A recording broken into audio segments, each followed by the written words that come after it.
Bhavesh Verma, faculty of maths. और मैंने अपना जो एक्सपीरियंस है 6 साल का रहा है मेरा। उसमें से 2 से 3 साल मैंने महिंद्रा कोचिंग में और करियर पावर कोचिंग में मैंने पढ़ा है। और मैंने जो एग्ज़ाम्स जो क्वालिफाई करी है वो SSC CGL 2019 और अभी रिसेंट में मैंने NTPC के सारे लेवल 6, 5 ये सारे एग्ज़ाम्स अभी रिसेंटली दिए हैं। और मैंने अब तक जो भी सीखा है अपना बेस्ट जो ट्रिक्स है, जो मेथड है, जो अप्रोच है ना, क्वेश्चंस को देखने का फिर उसको सॉल्व करने का तरीका, तो मैं आपको आज वो सब मैं बताऊंगा एक छोटे से एग्जांपल से। जो टॉपिक में अभी जो ले रहा हूँ कंपाउंड इंटरेस्ट, चक्रवृद्धि ब्याज। पहले मैं बताता हूँ चक्रवृद्धि ब्याज होता क्या है। चक्रवृद्धि ब्याज एक तरह का ब्याज ही होता है, एक तरह का अमाउंट जो ब्याज का होता है। पर ये जो ब्याज ये कोई लगाता है, ये जो लगाता है एक पार्टी लगाती है। यहाँ पे मैं क्लियरली बोलता हूँ बैंकर लगाती है, एक बैंक ही कंपाउंड इंटरेस्ट लगाता है। अगर कोई व्यक्ति लगाता है या फिर आपका कोई रिलेटिव लगाता है ब्याज, अगर आप किसी से लोन लोगे है ना, किसी से उधार लोगे, बोरो करोगे, तो बंदा सिंपल इंटरेस्ट लगाएगा जनरली।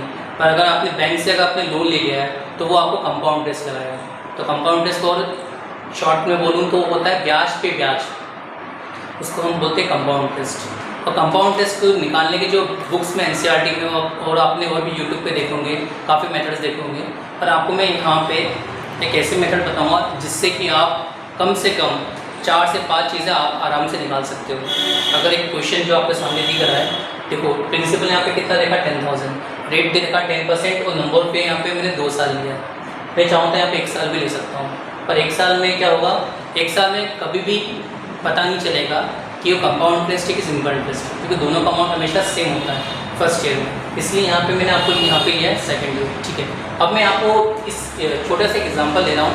इस यहाँ पे मैं आपको जो पॉइंट बताने वाला हूँ कि हम इस छोटे से क्वेश्चन से हम क्या क्या निकाल सकते हैं ना, एक एग्जामिनर अपने पॉइंट ऑफ व्यू से क्या क्या निकालने को बोल सकता है।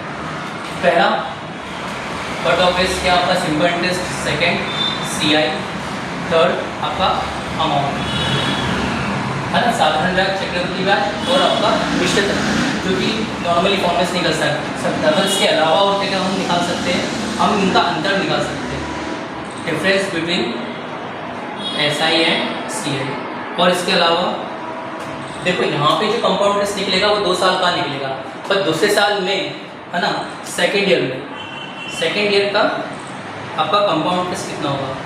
ठीक है, अब मैं स्टार्ट करता हूँ। जो मेथड है, पहली जो मेथड है आपको मैं बताने वाला हूँ वो मेथड है आपकी लाइन मेथड। कौन सी मेथड है आपकी वो, लाइन मेथड। ठीक है, लाइन मेथड देखो यहाँ पे देखो क्लियरली दिख रहा है आपका 2 साल, तो मतलब पहले मैं लाइन खींचूंगा 2, 1 और ये 2। ठीक है, ये 2 लाइन क्यों खींची है, देखो ये फर्स्ट ईयर के लिए, फर्स्ट ईयर के लिए और ये क्या आपका सेकेंड ईयर के लिए। ठीक है, 2 साल के लिए तो मतलब 2 लाइन। ठीक है, क्योंकि आप पैसे चुकाते जाओगे तो आपका जो भार है वो कम होता जाएगा। अभी 2 हो गया, अब कितना हो जाएगा, 1 हो गया। ठीक है, अब यहाँ पे देखो आपका प्रिंसिपल कितना गिवन है 10,000, 10,000 का 10% कितना होगा आपका 1,000। ये जो पहला कॉलम है यहाँ पे आपको क्लियरली देखा है 2 कॉलम है 2 रो है, तो जो पहला कॉलम है हमेशा किसको इंडिकेट करेगा, आपका सिंपल इंटरेस्ट को करेगा ना। तो जो पहला कॉलम है वो आपका सिंपल इंटरेस्ट को इंडिकेट करेगा।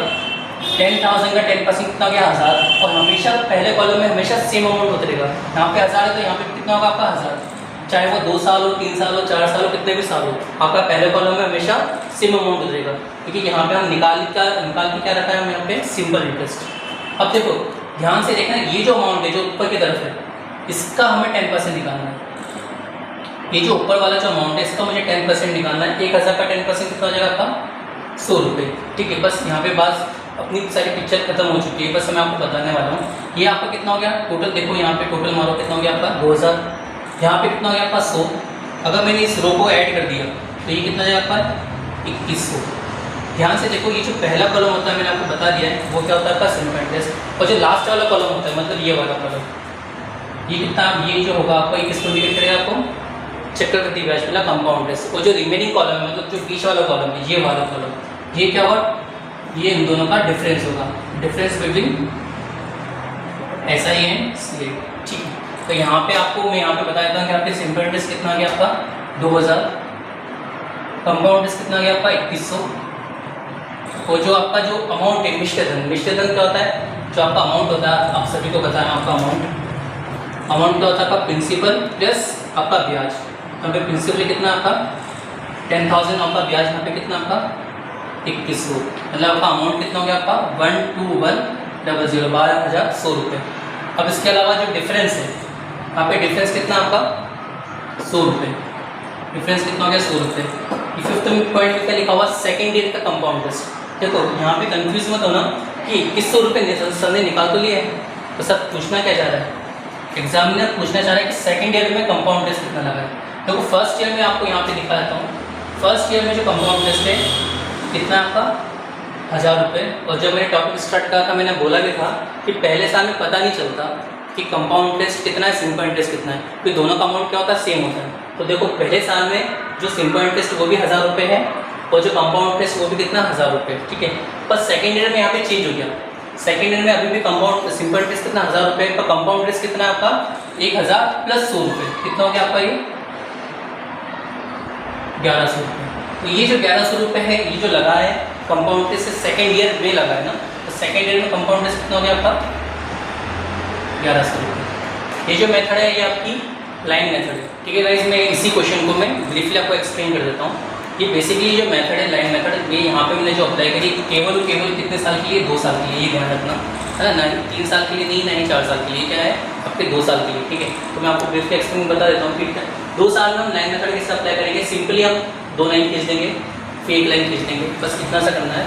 और जो भी आपका प्रिंसिपल है और जो भी रेट देखा है उस पर आप लगा दीजिए। जैसे यहाँ पे मैंने 10,000 देखा, 10,000 का 10% यहाँ पे कितना हो गया 1000, और ये जो पहला कॉलम है ये 1000 है, तो यहाँ पे भी आपको 1000 ही लिखना है, ठीक है। तो ये आपका निकल के आ गया सिंपल इंटरेस्ट, ठीक है, ये समझ में आ गया। अब जो ऊपर वाला जो कॉलम है, ऊपर वाला जो है उसका 10%, क्योंकि 10% के लिए हम काम कर रहे हैं, तो इसी का 10%, 1000 का 10% कितना हो गया आपका 100 रुपये, ठीक है। अब यहाँ पर बस इतनी सी चीज़ यहाँ पे समझने के लिए कि जो पहला वाला कॉलम है वो हमारा क्या है, वो हमारा सिंपल इंटरेस्ट निकल के आ गया। उसके बाद जो नीचे जो अमाउंट है इसका मैंने टोटल मारा, कितना आ गया 2000, ये 100 रुपये इसका टोटल मान लें, फिर भी क्या आ गया आपका 100 रुपये आ गया। इन दोनों का जब मैंने टोटल करा तो कितना गया 2100 रुपये। ये जो कॉलम है इन सबको जब जोड़ के आया ये क्या है आपका कंपाउंड इंटरेस्ट निकल गया है। यहाँ पे फर्स्ट ईयर में जो कंपाउंड इंटरेस्ट सिंपल इंटरेस्ट क्या आपका सेम होगा, तो बस सेकेंड ईयर में आपका जो कंपाउंड इंटरेस्ट वो कितना आपका 1000 और 100 कितना हो गया 1100 रुपये, ठीक है। यही आपका जो इस मेथड में जो सबसे ज़्यादा इंपॉर्टेंट चीज़ है वो यही है कि 1100 रुपये आप कोई सी मेथड से आप पढ़ लोगे तो आप नहीं बता पाओगे कि कंपाउंड इंटरेस्ट सेकेंड ईयर में कितना लगा, या फिर इसी मेथड से मैं आपको और आगे बताऊंगा 3 साल के लिए, 4 साल के लिए कि चौथे साल में या तीसरे साल में कितना लगा, ठीक है। तो यहाँ पे और इसके अलावा एक और अमाउंट जो निकल के आया आपका 100 रुपये, तो ये 100 रुपये किसको इंडिकेट कर रहा है आपका 2000 और 2100 का जो डिफरेंस है वो आपको जनरली यहाँ पे कितना 100 रुपये, तो नहीं भी निकालोगे तब भी यहाँ पे निकल के आ जाएगा। तो यहाँ पे मैंने आपको 5 पॉइंट आपको मैंने बता दिए, ठीक है। बेसिकली जो कंपाउंड टेस्ट के जो क्वेश्चन है वो आपके CGL में और बैंक में ज़्यादा पूछे जाते हैं। तो आपको अगर इसके अलावा जैसे मेथड मैंने बोला आपको बेसिक्स से मैंने आपको बताया, इसके अलावा अगर आपको लगता है कि सर इसमें ये चीज़ होनी चाहिए, या फिर आपको लगता है कि सर इस क्वेश्चन को और अपने को इन्हेंस करना है, तो वो भी मैं आपको बता दूंगा। अगर आपको और भी कोई क्वेरी है इस क्वेश्चन से रिलेटेड, अगर ये मेथड आपको समझ में आ गई है तो इसी को आप अप्लाई करना 2 साल के लिए। और इसके अलावा मैं आपको इसी चीज़ को मैं और इन्हेंस करूँगा कि अभी 2 साल के लिए, फिर बाद में 3 और 4 साल के लिए आपको मैं बताऊँगा। और कोई भी क्वेरी हो टॉपिक से रिलेटेड तो आप बिल्कुल जो दी हुए स्क्रीन पे जो नीचे जो नंबर स्क्रॉल हो रहा है वहाँ पे आप कॉल कीजिएगा, और कमेंट में कोई भी आपको कोई डाउट होता है आप मुझसे पूछ लेना, ठीक है गाइस, थैंक यू।